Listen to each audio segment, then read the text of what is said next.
Ассалаумағалейкум барлықтарыңызға. Міне алдарыңызда біз Түркістанның бұл жер қалай атайды достар? Ремзавод Котельный аталып отқан міне. Котельный. Бұл төмен жақтан жаман қорқынышты көрінеді екен жоғарыдан қарағанда. Міне, ана адамдардың өзі қалай көрініп тұрғанын көріп тұрсыздар міне. Бұл әшейін биікке шығып отқан жері. Не дегенмен кішкене көрінеді екен.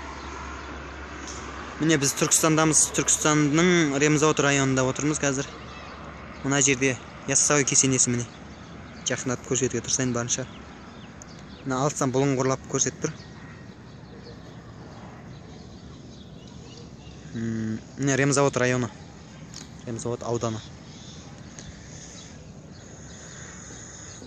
Алдарыңызда не деген бір қызық көрініс болды бұл. Не пойыз жолдар. Ау. Қазір пойыз жолдар міне. Мынау жолдың асты деген аудан.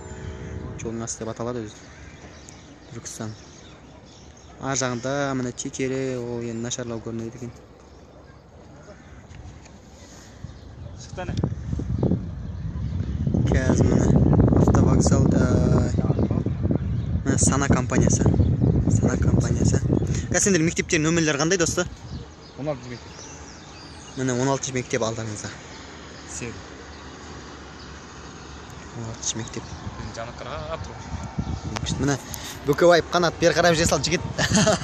Және оның сүрушісі Романов Рамазан.